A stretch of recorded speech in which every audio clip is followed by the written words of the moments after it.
तपती धूप में राजू खेत में हल चला रहा था। पसीने से लथपथ थका हुआ वो मिट्टी पर बैठकर आराम करने लगा। तभी अचानक गांव का मुखिया वहां आ पहुंचा। ओए राजू, काम रुका क्यों है? तेरे बाप ने कर्ज लिया था, तू नहीं चुका पाया तो तेरी हड्डियां तोड़ दूंगा। शाम तक ये खेत पूरा साफ होना चाहिए। जी मुखिया जी, बस थोड़ी देर में कर देता हूँ। मुखिया के जाते ही राजू अचानक वहीं जमीन पर गिर पड़ा। तभी उसी वक्त उसका दोस्त शिवू वहां आ पहुंचा। अरे राजू, तू तो ऐसे गिरा पड़ा है जैसे मुखिया ने तुझे यहीं खेत में गाड़ दिया हो। चल छोड़ ये सब, मेरे पास एक जबरदस्त खबर है। पहले जरा मुस्कुरा तो सही। शिवू तू यहाँ से चला जा, मेरी किस्मत में तो बस ठोकरें ही लिखी हैं। थका हारा राजू गांव के पुराने और पवित्र तालाब के किनारे जाकर बैठ गया। सूरज ढल रहा था और पानी में एक अजीब सी चमक दिखाई दे रही थी। हे ईश्वर, क्या मेरी जिंदगी ऐसे ही तानों में बीत जाएगी? न माँ है न बाप, बस ये अकेलापन। क्या मेरी किस्मत भी इस तालाब के पानी की तरह यूं ही ठहरी रहेगी? तभी तालाब के बीचों बीच पानी में एक बड़ा सा घेरा बनने लगा। पानी के अंदर से तेज रोशनी निकलने लगी। ये देखकर राजू डरकर धीरे से पीछे हट गया। ये क्या हो रहा है? तालाब में अचानक ये हलचल कैसी? धीरे धीरे तालाब के पानी से एक बेहद सुंदर लड़की उभरने लगी। उसके कपड़े इस धरती के नहीं लग रहे थे, वे अजीब सी दिव्य चमक से चमक रहे थे। तो ये है धरती लोक, कितना अलग है ये मेरे स्वर्ग लोक से। राजू की आंखें हैरानी से पटी की पटी रह गई। तुम कौन हो? क्या तुम कोई जलपरी हो या फिर कोई भूत? डरो मत, मैं सीता हूँ। मैं स्वर्गलोक से आई हूँ, लेकिन अब वहाँ रहना मेरे लिए सुरक्षित नहीं था। स्वर्गलोक? लेकिन वो तो ऊपर होता है। तुम इस तालाब से कैसे आई? ये तालाब सिर्फ पानी का कुंड नहीं है, ये हमारी दुनिया और तुम्हारी दुनिया के बीच का एक दरवाजा है। स्वर्गलोक? ये कैसा मजाक है? ऐसी बातें तो सिर्फ कहानियों में होती हैं। सच सच बता, तू कोई भूतनी तो नहीं? ये नीले चमकते कपड़े पहनकर तालाब से निकली है, कहीं तू मेरी जान लेने तो नहीं आई? भूतनी? वाह राजू, क्या सच में मेरी शक्ल तुम्हें भूतनी जैसी लगती है? अरे भोले, कभी किसी भूत को इतना सुंदर देखा है? देखने में तो तुम अप्सरा जैसी लगती हो, लेकिन इस तालाब से तो मछलियां निकलती हैं, लड़कियां नहीं। सच सच बताओ, आखिर तुम मुझसे चाहती क्या हो? राजू, मैं यहाँ अपनी मर्जी से नहीं आई हूँ। मुझे अपने घर स्वर्ग लोक से भागकर यहाँ आना पड़ा है। भागकर आई हो? लेकिन क्यों? कहीं तुमने वहां कोई गलत काम तो नहीं कर दिया जो यहाँ छिपने आ गई हो? नहीं नहीं राजू, मैंने कोई गलत काम नहीं किया। मैं भी तुम्हारी तरह एक साधारण इंसान ही हूँ, बस मेरी दुनिया अलग है। खैर, उन बातों को अभी छोड़ो, पहले ये बताओ कि तुम्हारा ये लोक कैसा है। चलो, मुझे अपना गांव घुमाओ। ओ मैडम, ये कोई स्वर्ग वर्ग नहीं, मेरे सिर का दर्द है। वैसे ही मुखिया ने मेरी कमर तोड़ रखी है। अब तुम ये नई मुसीबत लेकर मेरे सिर मत पड़ो, बेहतर है तुम अपने रास्ते निकल जाओ। क्या धरती लोक पर सब लोग ऐसे ही होते हैं, या सिर्फ तुम ही इतने रूखे हो? मैं इतनी दूर से आई हूँ और तुम मुझे भगा रहे हो? नहीं राजू, अब तो मैं तुम्हारे साथ ही चलूंगी। अरे बाप रे, तुम तो सच में मेरे गले ही पड़ रही हो। देखो, मुझे वैसे ही ढेर सारी प्रॉब्लम्स हैं, अब मुझ पर दया करो और मुझे घर जाने दो। तभी दूर से शिवू की तेज और मजेदार आवाज गूंजती है।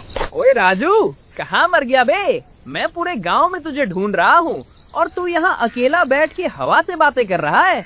अबे चल, भूख के मारे मेरे पेट में चूहे नहीं हाथी दौड़ रहे हैं।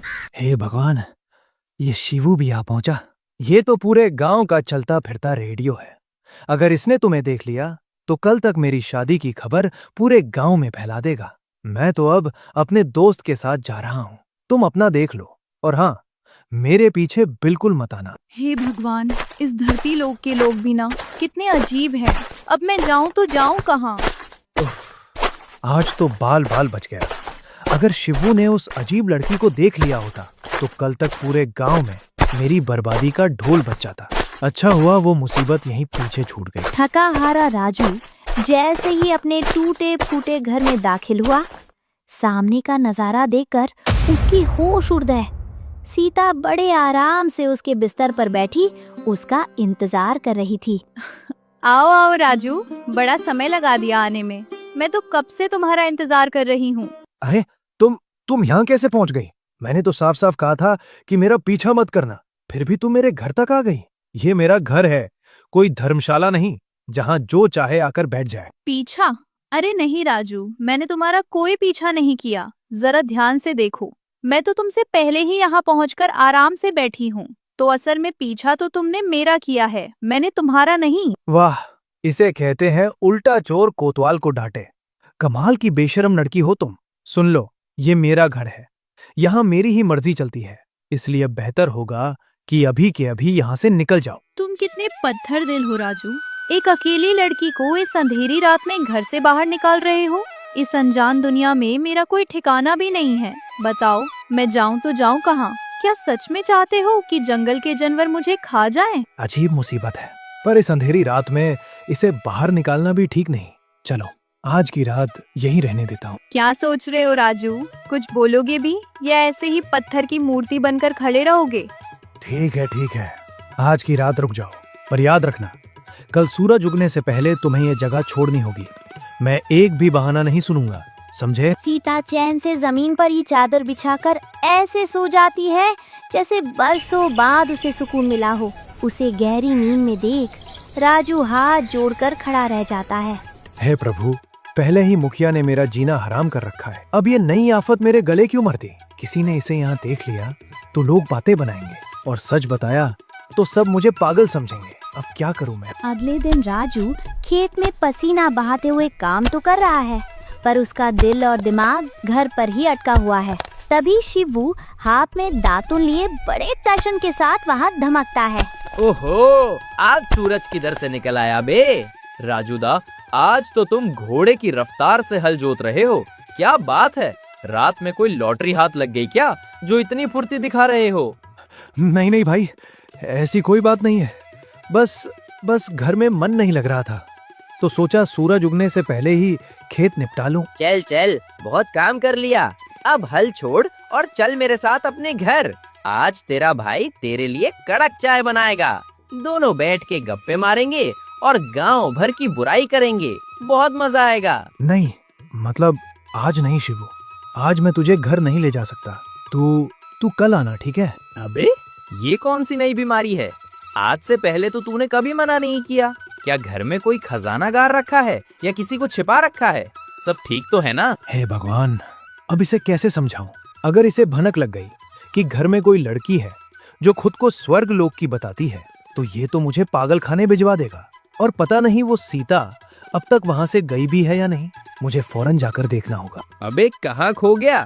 बोल ना, क्या माजरा है? कुछ तो गड़बड़ है जो तू इतना सकपका रहा है। अरे भाई, मुझे अचानक याद आया कि मैं चूल्हे पर पानी चढ़ा छोड़ाया हूँ। घर जलकर राख हो जाएगा। मैं तुझे बाद में मिलता हूँ। अबे ओए, रुक तो सही, चूल्हा जलाया ही कब था तूने?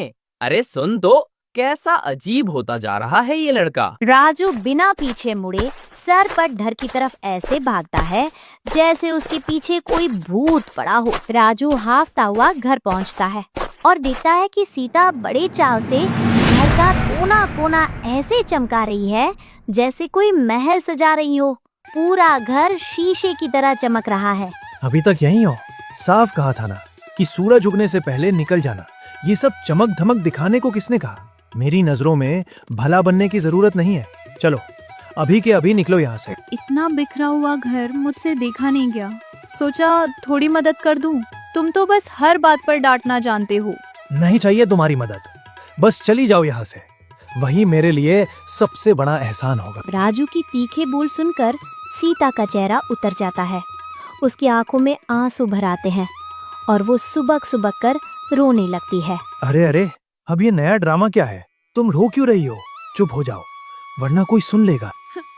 रो नहीं तो क्या करूं? तुम्हें किसी लड़की से बात करने की तमीज तक नहीं है। कोई अपने मेहमान पर ऐसे चिल्लाता है क्या?